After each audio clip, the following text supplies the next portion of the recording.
Hello, welcome or welcome back to Sapling Tarot. My name is Imogen. Today's a bit of a different kind of video. I'm going to be chatting with Ysha the Activist Witch about our experiences of combining the wonderful worlds of tarot and neurodivergence. I hope you enjoy.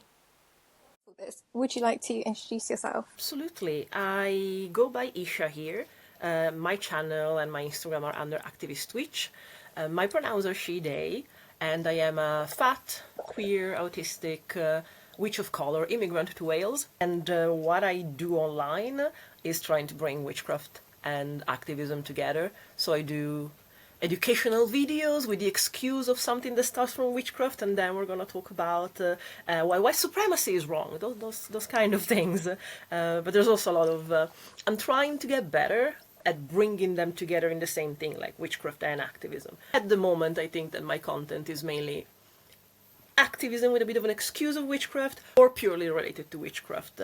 But then again, when we are marginalized people, our existence somehow is activism, so there's also that. And also witchcraft, I think, You'd think. I agree. You'd think. You're a witch. Anything you're interested in is therefore relevant, is my take on it. So I agree. I know that it's not everybody's view, but it's always what I say. Well, if it's not the quintessential rebellion to the system, what else is? That's me. Cool. So in terms of like neurodivergence, what labels do you like? Do you like any labels? You know what? I am still relatively dipping my toes myself in understanding my identity as a neurodivergent person. Coming very clean there, I had a lot, and I still do, I think, of internalized ableism for which I rejected for a very long time. The idea that there was, at the time, my perception was there was anything wrong with me, because I also didn't necessarily mention, but I was born and raised in Italy, despite being a mixed race. My father was Egyptian. Italy is probably the most reactionary of the Western civilized countries. You can't have anything that is related or considered with mental health. I don't think personally that autism and mental health should necessarily go together. Not because one is better than the other, but it's just, I see mental health as your brain is adapted to things that have happened, whilst autism is the structure of my brain, to me at least. This is my understanding. And so that's why I'm like, I don't think that either of them deserve any stigma, but being born and raised in Italy, both of them had a lot of stigma. Yeah. And so it was a matter, I think, of maintaining autonomy, of no, I refuse to give in, that what I do is weird or strange or unusual or potentially neurodivergent or autistic, because I genuinely feared our levels of my autonomy going to be taken away from me because of that. The UK is, compared to Italy, is better. It's not great, but it's better. And so when my spouse, Raven, started to call out certain behaviors and certain ways... Sounds so bad. It doesn't sound bad. It doesn't sound bad. Peer review. That's what it is. No, it's peer review. It was genuinely that. Like, I had my established ways to handle certain things in life that, to me, it was normal. It was the way that I dealt with life. And Raven was like, no, babes, that's not what people do. That's not how people manage to maintain jobs. And I was like, it's worked for me so far. What does it matter if it makes me completely weird and antisocial, and I need to connect and not talk to people for a week straight? That's completely, it works. Then I recharge my batteries and I go out again. So through that, through I think presenting me with solutions rather than this is a problem. And so, you know what, if being around people for that long is an issue, if there is overstimulation in being around in a bus or those kind of things, there are other things that we can do. Why don't we walk down to, at the time we lived in London, why don't we walk down to Camden instead of taking a bus? Why don't we have a smaller gathering of people rather than going to these or these events, and so we invite people over? So those kind of things being presented as solutions rather than, you're a weirdo because you can do things that everybody does, that started to help. And then that's how I came to terms. And now I do appreciate that my brain just works differently. In some things is good, in some things is because of the structural issues of the system is not that good. But I do appreciate the model that we have, or that we try to have in the UK, about it's systemic rather than any kind of disability is an issue of the system, is not your issue. So that helped. Yeah, it's In like my more the social model of Yes, it's that was society that disables yeah. you, not the condition. Yeah. And I think your experience of finding workarounds and like ways that work for you is very common, particularly in like late diagnosed people, and like particularly people who were raised as like with the expectations of like girls and women, is that you get a lot of people where you ask them kind of like vaguely diagnostic questions. So it's like, okay, can you do this thing? Closed answer, yes or no. You say yes. The unspoken bit of that is because I have a system, because I have a process, because I have my ways of dealing with things. It's the question should always be like, can you do this easily? Can you do this naturally? Can you not have you spent 20 years finding a way to do this thing and you finally figured it out? So now, yes, I can do this thing, therefore I'm not a problem. It's really normal.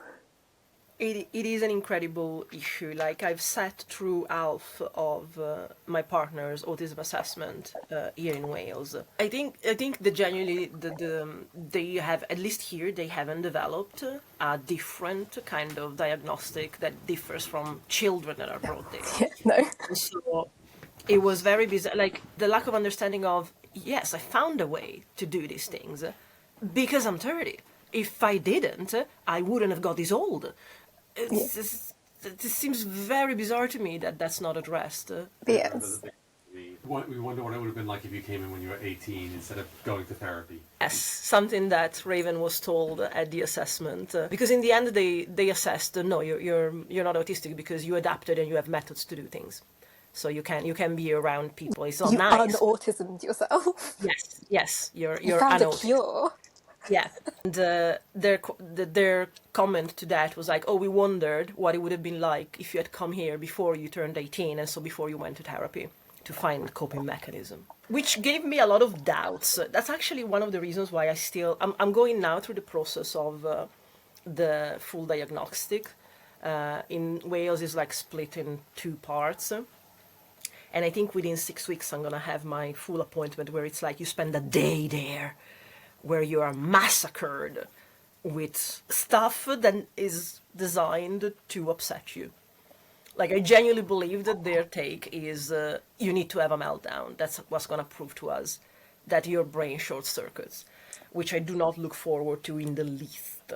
Yeah, I mean, you're not wrong, because that is effectively what the framework they're working from is that it's purely like deficit based. So it's all the things you're bad at, all the things that you struggle with, all the things that make you miserable, not any of the whole other side of the experience. There are people, I think, like the diagnostic service that I know is actually in Ireland, but they take on international clients where they do a strengths-based diagnostic. And so I like anyone that I know that has the money, I'm like, go there. Don't like traumatize yourself by the diagnostic process where like they rake up like kind of, okay, so what exactly was it like to be the weird kid at school? How did that make you feel? Honestly. I binned it, put it all in a box, and it was safely away. And I suppose that's like to your point about like mental health and autism being different.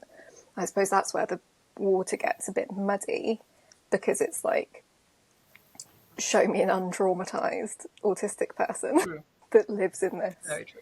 So you've just got this kind of mesh of what is autism, what is trauma, what is the mental health stuff that comes from that. And it's just, even people with the most beautifully adjusted needs met childhoods and stuff still like trying to exist in the world as an autistic person is inherently traumatizing. And so then you pop anything on top of that, like I know you have had and I have had, and then you're just like, well, no wonder we're a fucking mess.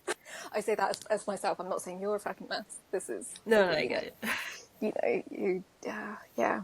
But yeah, I think that the diagnostics available to us need to be taking that strengths-based viewpoint.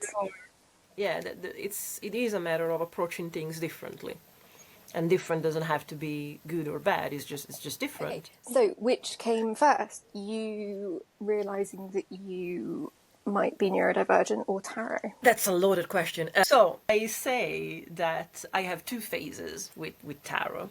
And my current practice and what I do, and I read tarot, and I read tarot for myself and for other people, is only 2 years old. So in that sense, neurodivergence and autism came before. Not too long before, but it's been a process that I've been considering since 2015, step by step. And I think the diagnostic I've been referred probably in 2022 as well, so it was around the same time. But the thing is, with tarot, having been raised in Italy is a huge culture of tarot. Probably because, like, it's not that Italy invented it, but probably the Arabian cards that then became tarot and then became the Visconti Sforza and all of that, is still very much steeped in the culture. It's very, very common for a family to have a loyal cartomancer. And I have been brought around cartomancers and that kind of thing since I was a child, since I remember. Like, my mother was very much into that kind of thing. My village was 600 people, and in 600 people we had 2 cartomancers. And when someone in the village chose which one to go to, they were choosing their football team. It was serious business. So, and Italy still uses mainly the Marseille system.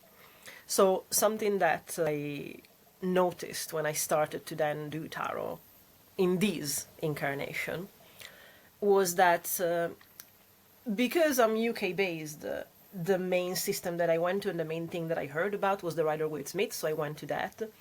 And actually, peculiarly, I say I started to practice officially in 2022, but earlier that year, or I think actually in 2021, something that should have suggested me something was going to happen was that a gift that Raven did to me, I think on one of our, and we have like 4 events during the year where we get gifts to each other, and one of them, they got me a tarot deck, an indie tarot deck. And I was like, oh, this is lovely, this is pretty, what do I do with this? Like, I remember tarot, but it was the further thing from my mind to consider tarot, let alone witchcraft. Also because my experience as a child, in Italy, that kind of thing, it's more scammy than not. So it's the kind of problematic kind of person that tells you have a curse and then you need to pay me 500 quid to get it removed. So I didn't have a great opinion of witchcraft and tarot coming from my childhood. But evidently something got stuck in my brain. Then when in 2022 I started to practice because my cat, my pet Whisker, passed away very suddenly. I was completely distraught with that. And Raven, who is a very scientifically brained person, like, their background is in science as in physics, so every time that I have a question about the material world, they had an answer for that. So for them to suggest, why don't we do a little ritual for Whisker, and then realistically it was a spell, it was witchcraft. And I was like, what's happened to you? And then again, going back and thinking, the year before they got me tarot, so evidently there was something Foreshadowing. Yeah, but it wasn't quite put together until then we started. And that deck, as much as it's very peculiar on its own, like it's not a Rider-Waite-Smith clone, it's on that system. It's the Queer Witch deck, which I think it's independent and it's still around. It's black and white, it's very pretty. I realized that despite... so the first exercise that I did with that deck, which I do not recommend, was the exercise of, you know nothing of tarot, just pick the cards and describe what you see and what you think it's about. And that's an amazing exercise to do with a Rider-Waite-Smith.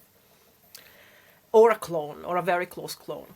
To do it with a sort of Rider-Waite-Smith that took license, though I do not advise. But it was interesting to me that some, especially the major arcana, some of the major arcana got stuck with me from the Marseille system, or how I heard them being read from all the times that I saw them as a child.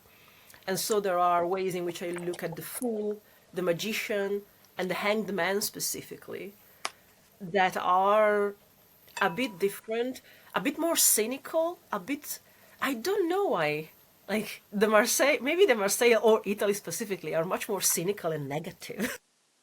Well, those are the traditional ones, though. They're the traditional viewing the perspective, whereas the Golden Dawn made them a lot more kind of cheery and like pretty and stuff. But it's, you know, depends how you view the tarot. But So yeah, I quite like the mischievous thing of the Marseille. I try to be mindful also of the things that I have learned from Rider-Waite-Smith and all of that, but there are some of those things that got a bit stuck with me. And I think now, realistically, tarot enables my or autism enables my tarot addiction. I'm not sure. There is an interdependence there, though. I wouldn't know anything about that. I have nothing You to know what's the say. funny thing? I do not consider myself tarot-specific witch or content creator. However, watching you and watching Sylvie, I've paid more attention about my decks, and I think not super recently, but recent enough, I actually went around my house going, they say that if you have more than 30 decks, you are a collector / addict. And I went around and I counted, and I think I stopped at 70 because I started to feel bad. I was like, maybe I have a problem. But there's the thing about, it's not even the collectionism. Like, I don't know, maybe there is the, you know, the what's the word that I'm looking for? The stereotype of the collectionist autistic person. There is something. I wouldn't know it. No, exactly. But there is something of particular pleasure. What people describe as ASMR, for me, comes from a certain kind of lists, a certain kind of order, and a certain kind of completion. And tarot decks do that. It's a very specific kind of order. It's 78 things. If it comes in a box, it's better because it's more rigid, but that's me. Like, it's like there is a physicality to it that I know, like, a lot of people seem to also have these for books. Because I'm dyslexic, I don't have that. Most of my collection is on Kindle. But with tarot decks, it's just, I'm trying to control myself, and I'm being very mindful in recent times. But there is a level of completion, of going full circle, beginning and end. It's all there, that it's really satisfactory, I reckon, for my autistic brain.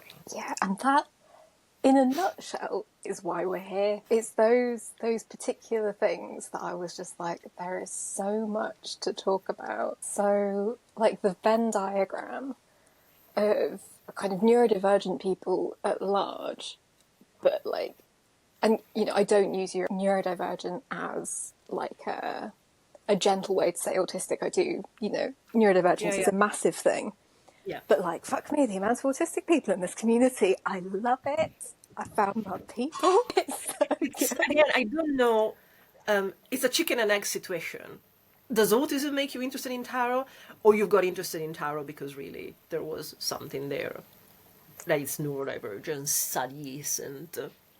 Yeah, I don't know, because I know that was like, you know, you've already mentioned Sylvie, but that was, yeah, like tarot person who loves the system. I was like, I'm in, you and me, and like that, very quickly, without even really knowing each other, we ended up having a joke about sharing a brain cell, and I was just like, it's really true. Yes. I can't do like cool fluid segues. Do you think your neurodivergence, autism, etc., affects like how you approach tarot, like how you think it works, and kind of whether or not you believe in it in that way? I suppose that's like a bunch of questions all at once. No, I get you though. In which way? Because, you know, I think a simple way to explain the most palatable side of my autism is that in me, the phase of asking why never stopped. And that's the palatable side. Like, we're not talking about the things that society would think is problematic. But because of that, and because I'm really lucky with Raven, Raven knows everything. I don't know how it's possible, but they do, and it's part of the reason why I love them. But because of that, I understand that it might be worth looking into, well, if it's so important to understand the structure of things, or the structure behind things, tarot, if you consider the divination side of it, tarot is a bit ineffable, like witchcraft. How to reconcile those two things? I think I've always thought that tarot is the gateway drug to witchcraft. Oh, yeah. Because of that. Because you don't necessarily have to get into tarot with the presumption of this is going to tell you your fortune and your future and everything. I sit relatively comfortably on the line between these are archetypes in which you look into yourself. You don't look into the world. You don't expect them to tell you what's going to happen in the future or in the world. Like, there's not necessarily that magic side to it. But the simple fact that there are all these archetypes and you pull cards, whatever thing you see in those cards, it's part of something that is in your brain that needed a scratch. Yeah. And so you can, you can project onto. And so it's probably more on the Jungian side of archetypes. So I think that's how I justify it. And then, no, I've absolutely come to believe that there is an essence of magic to tarot, that it's freaky at times. But well, I think that's it, isn't it? Yeah. You have enough weird experiences with it, and you have to be a bit like, maybe something else is happening. Then for the practical legitimacy that sometimes my autistic brain demands, I think that was my own gateway to that. And I was very resistant for a very long time to concede that there was anything but personal psychic projections. And then I got some feedback on some readings that I've done for people that I don't know, because I do just digital readings, so people send me a written message and I send back a written interpretation, but I pick the cards and I don't know them. I know their name, sometimes I know their date of birth and where they are in the world, that's it. And then I've got some feedback about the stories behind whatever reading I've given, and I'm like, I am picking a card at random. This could be any other card. I refuse to believe that this is so accurate, because also I'd love to have the ability to go, not the fluffy way, but the constructive way of, there is no negative card. There are always opportunities. No, fuck that. There are bad cards. And when those come out, I don't know what to tell people other than, fuck, I'm sorry. Is everything okay? And when that happens, and I don't know how to get around it, I've taken the chance a couple of times in which I just had to say, listen, I'm just reading the cards. So if this does not apply, amazing. This is just the card. So that. Like on a Tree of Sword kind of situation. And then they tell me the stories behind, and I'm like, there are 78 cards. I've picked 3. How the other 75 cards did not came out for that. And so there are times that I've had to concede there is something else. And it's something that I'm trying to concede to myself, really, because I'm like, I don't feel things. Like I always say, I am the most incompetent witch. Thankfully, Raven is showering now, so they're not hearing me, because I'm gonna say, no, you're a powerful psychic witch. You are a powerful psychic witch. I am a powerful psychic witch. But I have resistance to that because, again, of the very practical side of my brain. And then those things happen, and I'm like, oh, you can pretend that it's random. But then in the randomness, there starts to be a pattern of you're not supposed to know these things, but that's what you read to people. And then afterwards, people tell you the story, and it fits. And there's also something about intuition that I've come to realize recently. I usually don't go back to read the explanation that I've done for readings to people until recently, because Vonnie, the Vonniness, she has a YouTube channel.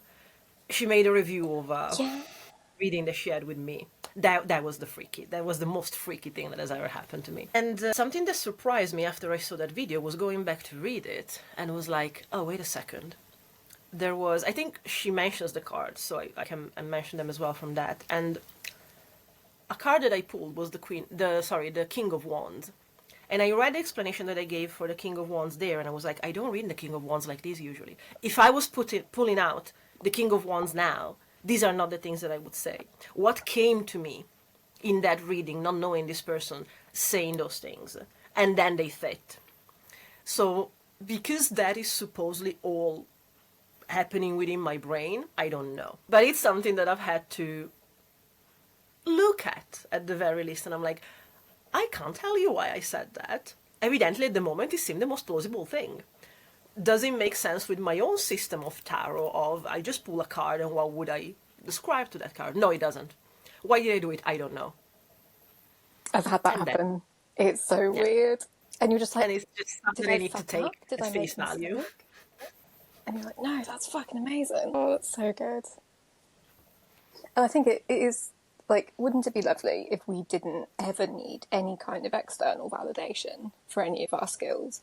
But I think there is something particular to that bit of tarot where, you know, reading for yourself, you can be like, confirmation bias, I know what's going on, it's, you know, whatever. You read for a friend and something comes up and you just go, oh, well, maybe they told me at some point, or maybe, you know, because I know a bit more about the situation, maybe. Reading cold for a perfect stranger and it doing the weird tarot thing, nothing will make you believe in tarot faster. Yeah, it's... And, like, particularly, like, I've read for some people who are really resistant to it. So, like, people have... It's a really super-duper fun thing that I really love doing, which is when people buy readings for people as a joke. Really? I can't say that... I mean, I don't know. Maybe they haven't told me, but I can't say that so far I knew that was a thing. No, it's really fucking awkward. So I've had, like, you know, girlfriend and boyfriend come into the market or whatever. They go, oh, look, a tarot reader. How weird. How, like, silly. How fun or whatever. And then they go, oh, I know what I'm going to do. I'm going to buy you a reading. And I watch this whole interaction happening and I'm like, I'm here. I'm a person. Like, what are you doing? And then, you know, so girlfriend comes over and, you know, gives me the money or whatever. And I'm just like, okay, what kind of reading do you want? You know, that kind of thing. Do you have any boyfriend sits down in the chair. Don't really believe in any of this shit. Don't know why she dragged me here. I'm like, do you have a question? Do you have anything? You know, anything? No. Just, you know, you should know it, shouldn't you? That's what you do. Oh my Magic God. into it. And, you know, they've given me money. It's their own time they're wasting. Sound like a fucking primary school teacher. This conflation, though, with tarot and psychic is just... it's a conflation. Yeah. But, yeah, I mean, and then I start, you know, turning over the cards, doing the patter. You know, I might as well. There's a bit of practice into it. And I start doing it. And then, you know, I look up and the guy's fucking white as a sheet. It's like, how's that landing with you? You know, the bit of pattern. And I'm kind of like, does any of that feel, you know, true to you right now? And he's like, that's bang on, those. That's. So, do you have any questions? Anything you need me to, like, clarify? Give a bit more detail? And he's like, nope.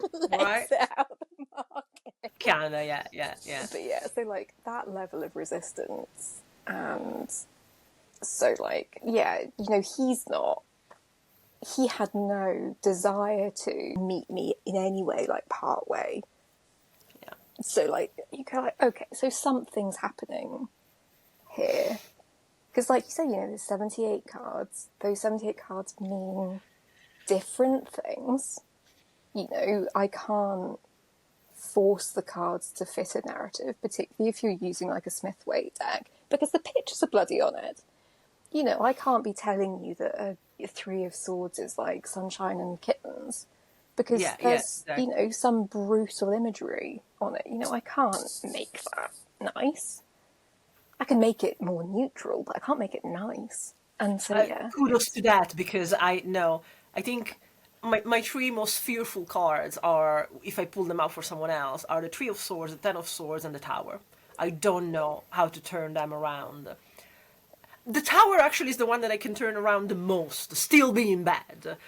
But if the 3 or the 10 come out for me, I'm just like, I don't know what to tell this person. I don't know you, and I don't want to, start to sound like those cartomancers or those people working in occult and esoterics that try to tell you bad things so that then you'll have to do something and you'll have to pay me to remove it. That's also not what I do.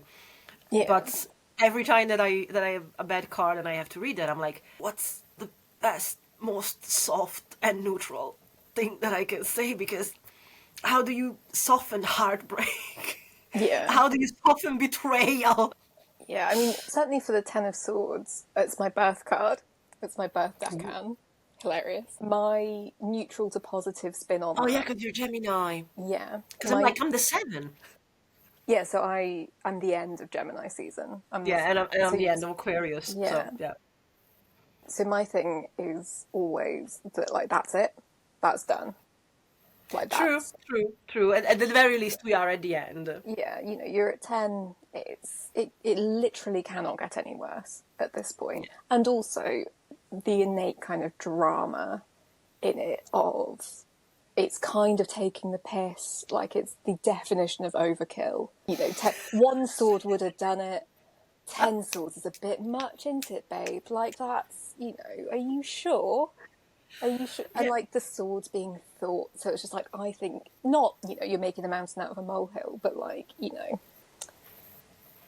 one sword would have been grand. Like my reading of it. Would have got the job done anyway. Yeah, absolutely. So yeah, I think that's my. But I've spent a fair amount of time thinking about that one because it's my birth card, and I remember just being like, yeah, all right. How do you take that as like what does that mean for a life? And I was just like, it's probably not as bad as you think it is. That's my. The ending, you're very correct. Like the ending side is the 10. It's done. Like in a way, I don't have the same feeling about the 10 of Wands, which arguably is in a similar line of the burnout and having to carry so much.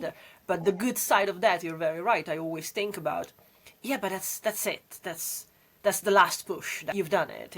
It can't get worse than this. Yeah. The deck that I use... Right, I need to acquire that. I need to keep that in mind next time that comes out. Thank you.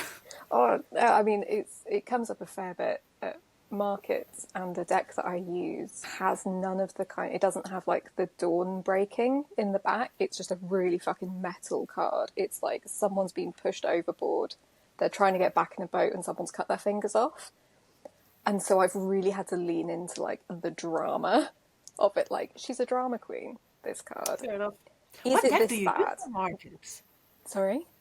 What decks do you use for markets? Oh, I use the Tarot of the Divine by Ysha the because it's a mass market deck and it's inclusive without feeling like a shitty like box ticking exercise. Like there's people from all sorts of cultures, there's all sorts of body types.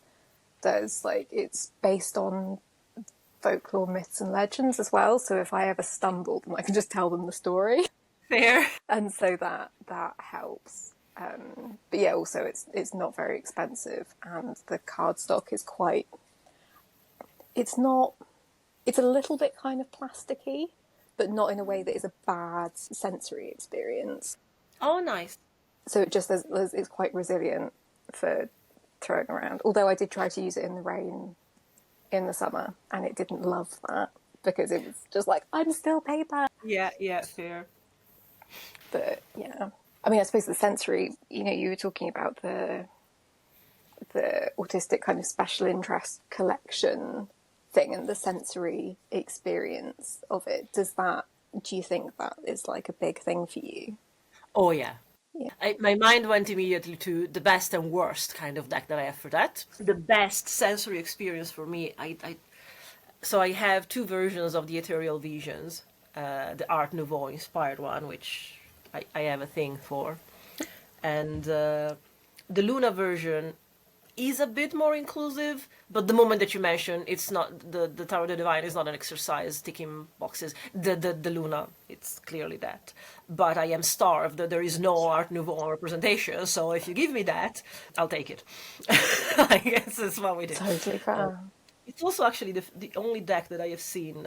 It's not necessarily the only deck, But to think that it's Art Nouveau is so intrinsically, for the time that it was from, archaic and misogynistic, that if you give me a tarot deck that is Art Nouveau based, that has a fat person in a positive light, which is the world card for that deck, I will eat it up. I will say, yes, please, more. I'm gonna have another serving of this. So yes, not only Art Nouveau intrinsically is a bit sexist and a bit patriarchal, because that's what was happening in the 1880s. What was the maximum aspiration of being a woman? Being Sarah Bernhardt, who also was for independence, started off as a prostitute. So it's a kind of thing. I still do like the aesthetic very much. How to reconcile those things? Matt Hughes tries the best that he can, bless him. I don't think that he actually has diverse friends that he consulted on that, but we're not going to go in detail for that.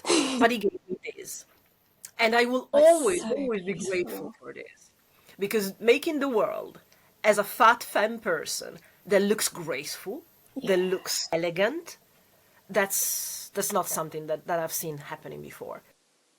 I've got the same hair color.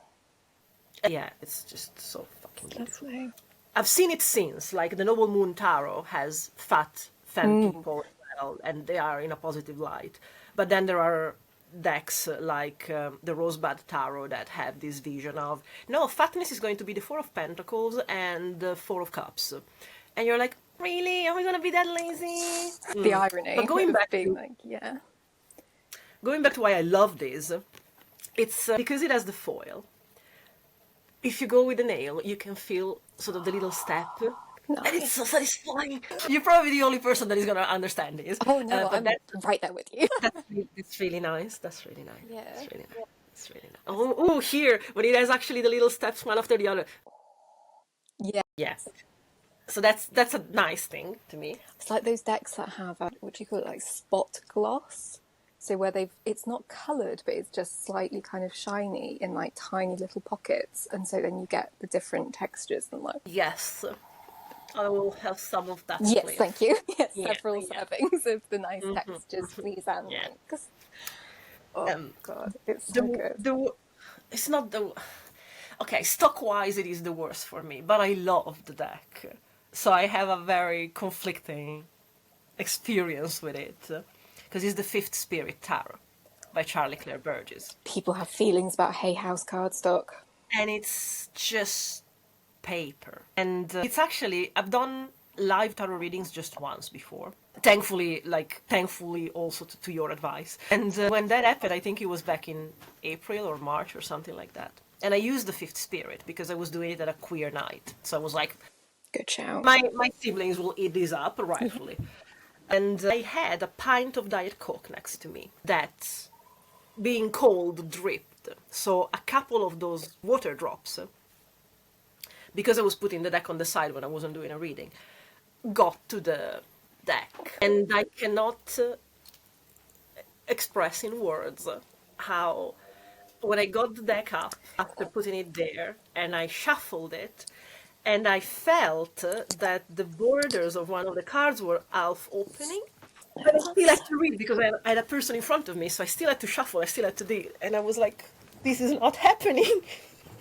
You've just unlocked a new nightmare for me. The idea of having to like shuffle. Yeah. Oh, and I, really like, I haven't tested it, but this is still paper, but it's not plasticky. I don't know how to describe it, though. Like, you can see how lucid it is. So you wouldn't necessarily absorb water immediately, like a drop of water, that much.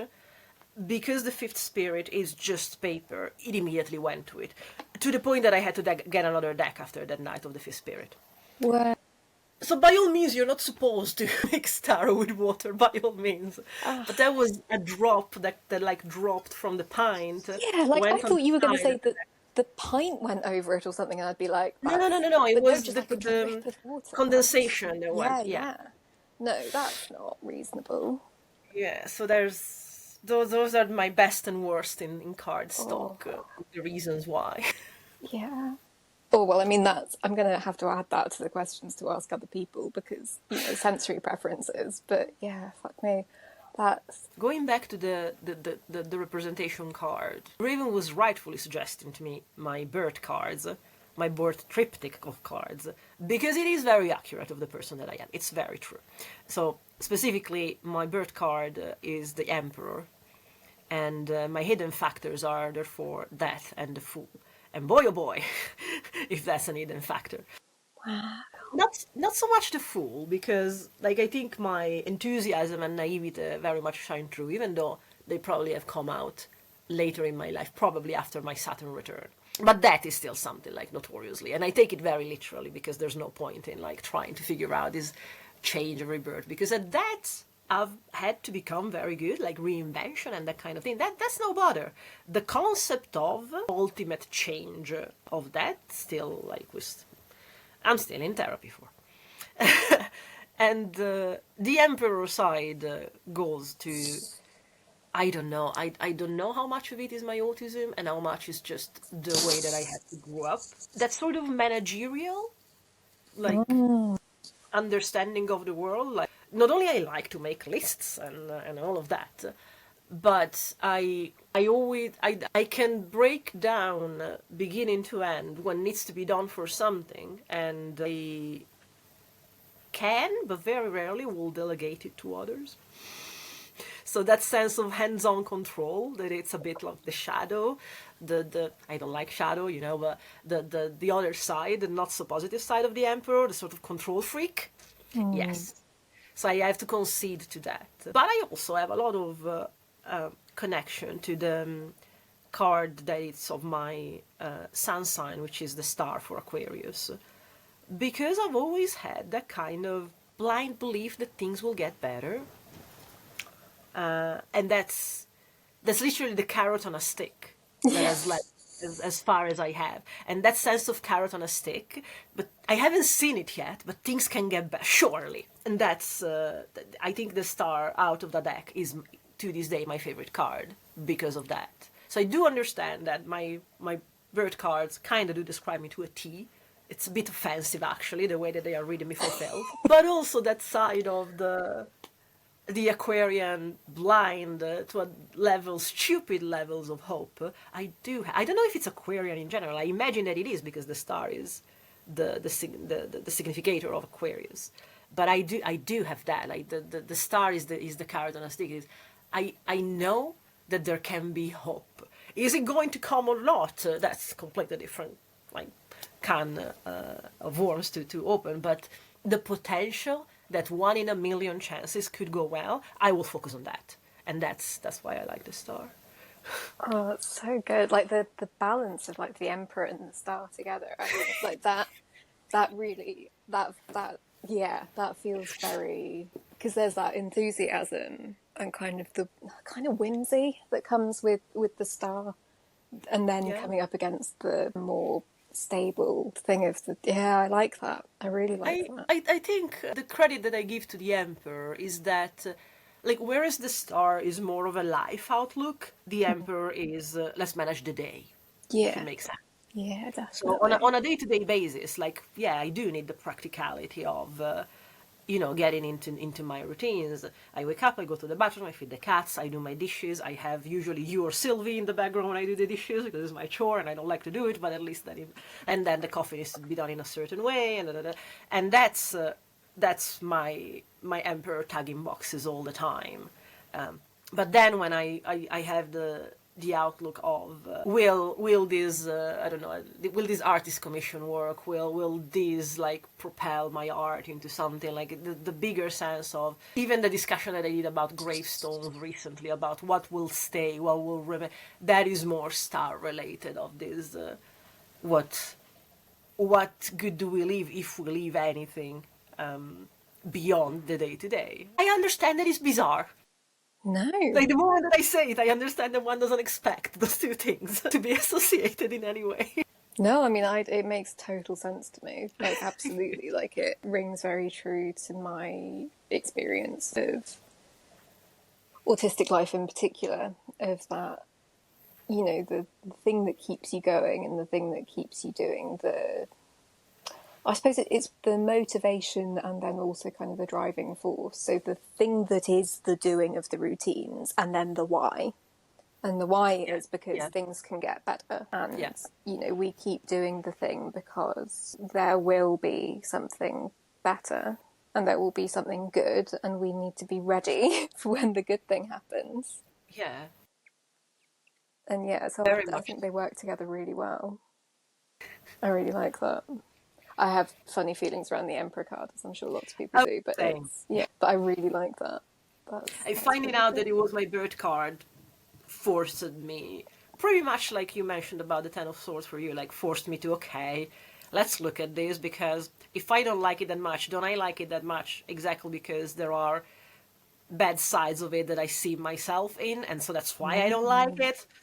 Fine, maybe we'll look into it. So that's the kind of thing that happened with the Emperor for me. And I still, there's still a lot that I question about a lot of sides of the Emperor, but I think because I had to look to it close and say, okay, are there things that I do that comes from that kind of need for control? And it served to reframe the Emperor to me, but it also served me to, okay, you're being a bit despotic here, chill. I love that because Well, mine's I the can do Wheel of that Fortune. self-reflection. Yeah, I love that though because mine's the Wheel of Fortune, which I think is the biggest kick in the fucking minge of a birth card for an autistic person. Of just like shit happens, everything changes, and you're like, I know. Tell me something I don't know. It's so rude. It's not okay. So it's like, you know, my birth card is like, I kind of wish it was the Emperor in that way of kind of everything changes, and then yours is the Emperor where it's just like maybe he's up, you know, think But about then you have like Wheel of Fortune is that magician and the the sun, sun. which I Okay. don't know what to do with.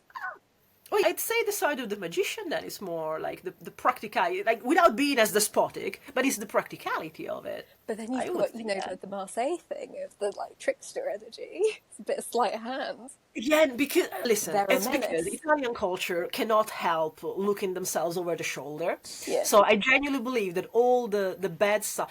On the other hand, the Wheel of Fortune in Marseille Italian culture is only a good card. It's good fortune. Yeah. Like the idea of what goes up comes down, that it's much more neutral in a way in the Rider Waite Smith. It's genuinely not the Wheel of Fortune comes out. It's like the world. It's a yes. It's yes. All good things will come. Which again, I still try to not distance myself, but to relearn. And that is still one of the things that I catch every time. Wheel of Fortune. Yes, this is gonna be great. Yeah. And I'll take it. I will take the idea that there is a lucky star in there somewhere, but it does feel funny because, yeah, like the Smith Waite thing of sometimes you're on top of the wheel, sometimes you're being crushed underneath it. Yeah. And it's like, Yeah. cheers. All Yes. right. But yeah, I don't really know what to do with the sun as a card. Again, it sounds just really lovely, but I'm just like waiting for the other shoe to drop. And so it's Fair. like the magician in the background being like, ha ha ha, follow the lady. Do you want to do like an outro-y thing of where people can find you and what you want them to do and stuff? Yeah, totally. So thank you so much for having me. Thank you so much for deciding to spend 2 hours of your time like this, because I love it, but you've just decided to, like, that's how you spend your, thank you. Where can you find me? What do? I do videos weekly on YouTube at Activist Witch. Super simple to the point. I'm also on Instagram, and I post mainly the stuff that I do on YouTube, but also random pictures in a specific order because they need to be one video and one picture because it's nice. It looks nice that way. That's proper. Except now for Witches for Palestine, which I'm having more reels, and then I try to sacrifice my aesthetic in favor of that's educative. That's also the thing, if it's interesting to anyone. Imogen is also part of it. We are doing Witches for Palestine, which is what it says on the tin, which is in support of Palestinian refugees that have evacuated to Egypt, and also in raising funds to help families evacuate from Gaza to Egypt. And there's a raffle, there are tarot, there are digital goods that everybody can get from anywhere outside the world, and it is in support of this mutual aid group called Coaches to Gaza, which is local to me. Like, I know the people personally, and they know the people personally in Cairo and in everything. So it really helps in growing, if not empathy, that kind of sympathy, because, oh, that's a person with a name that I know directly, and when I send funds, I see what it does. So that's the nice part of it more than anything. And yes, people can participate, people can donate and join the raffle, people can share the educative content that we've done with Coaches to Gaza. There's a video, there's an interview, there's a Q&A, so that's the kind of stuff that I try to do to bring witchcraft and activism together. And I do blabber a lot.